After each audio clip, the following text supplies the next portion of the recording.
नमस्कार दोस्तों, आप सभी का स्वागत है हमारे इस इंटरनेशनल ऑर्गेनाइजेशन सीरीज प्रोग्राम में। ये उसका पार्ट 7 है। इससे पहले 6 पार्ट आ चुके हैं। आज हम लोग एक महत्वपूर्ण संगठन बिम्स्टेक को लेकर चर्चा करेंगे, जो परीक्षा दृष्टिकोण से काफ़ी महत्वपूर्ण है। तो चलिए शुरू करते हैं। बिम्स्टेक को लेकर आपको जो बेसिक बातें हैं वो याद रखनी है। सबसे पहले जैसे इसकी फुल फॉर्म याद रखनी है। इंग्लिश में bay of Bengal initiative multi sectoral technical and economic cooperation. Hindi में भी आपको याद रखनी है इसकी फुल फॉर्म बहुक्षेत्रीय तकनीकी और आर्थिक सहयोग के लिए बंगाल की खाड़ी की पहल। दूसरा, इसकी स्थापना आपको ध्यान रखनी है 6 जून 1997 में बैंकॉक घोषणा पत्र के द्वारा हुई थी। तीसरा, इसका मुख्यालय आपको ध्यान रखना है बांग्लादेश की राजधानी ढाका में है।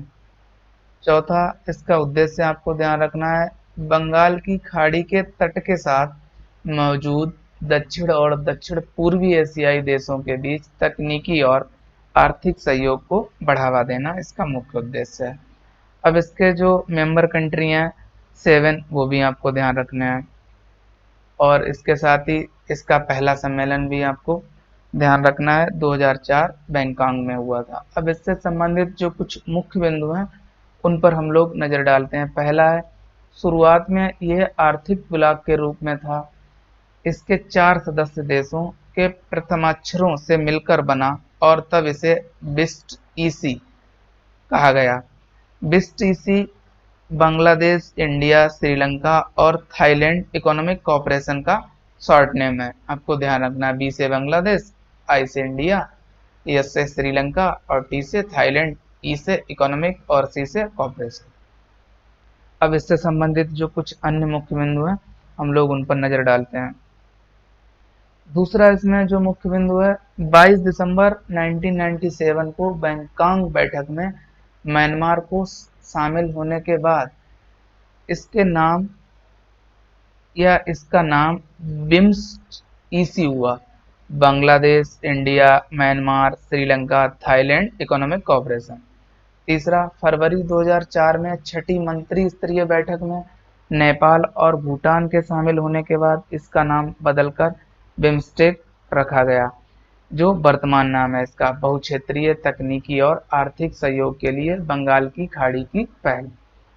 चौथा, इसमें जो मुख्य बिंदु है आपको ध्यान रखना है, इसमें 5 सदस्य दक्षिण एशिया से हैं, जिनमें बांग्लादेश, भारत, श्रीलंका, भूटान, नेपाल, तथा 2 दक्षिण पूर्व एशिया से हैं, जिनमें म्यांमार और थाईलैंड है। तो 5 दक्षिण एशिया से हो गए और 2 दक्षिण पूर्व एशिया से, कुल 7 हो गए इसके मेंबर कंट्री। अब इससे संबंधित जो कुछ अन्य बिंदु हैं उन पर भी हम लोग नजर डालते हैं।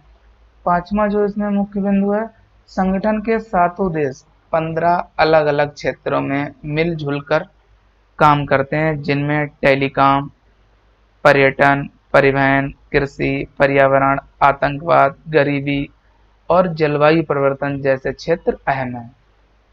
अब जो छठा मुख्य बिंदु है वो देखते हैं। इस संगठन की आबादी वैश्विक आबादी की 1.5 अरब है, या इसकी कुल जनसंख्या जो विश्व की जनसंख्या है उसकी 1.5 अरब है, या आप ऐसे कह लीजिए ये विश्व की जनसंख्या के 1.5 अरब का प्रतिनिधित्व करता है।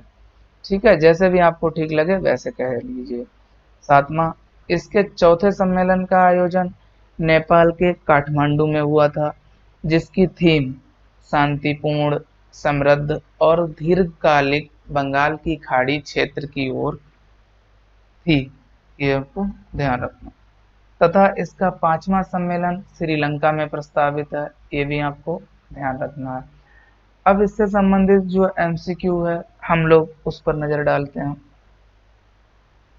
आज का जो एमसीक्यू है, बिम्स्टेक के बारे में निम्न कथनों पर विचार कीजिए। पहला कथन है, इसका चौथा सम्मेलन भारत में हुआ था। दूसरा, पाकिस्तान इसका सदस्य राष्ट्र है। अब आपको ये कथनों के ही अनुसार नीचे सही ऑप्शन चुनना है। तो अभी हम लोगों ने चर्चा की थी कि इसका चौथा सम्मेलन नेपाल में हुआ था, ना कि भारत में, तो ये तो ऑप्शन होगा नहीं, ठीक। और दूसरा, पाकिस्तान हम लोग देख चुके हैं, इसका सदस्य नहीं है, क्योंकि इसमें दक्षिण एशिया से 5 देश हैं और दक्षिण पूर्व एशिया से 2, तो ये भी नहीं होगा। अब इसका ऑप्शन ना तो एक होगा और ना ही बी होगा और ना ही सी होगा, इसका ऑप्शन डी होगा। आपको इसका जवाब याद रखना है। तो साथियों, आज के सेशन में बस इतना ही। तब तक के लिए आप सभी लोग अपना ध्यान रखिए और हम लोग नेक्स्ट सेशन में मिलेंगे कुछ अन्य महत्वपूर्ण संगठनों के साथ। तब तक के लिए गुड बाय।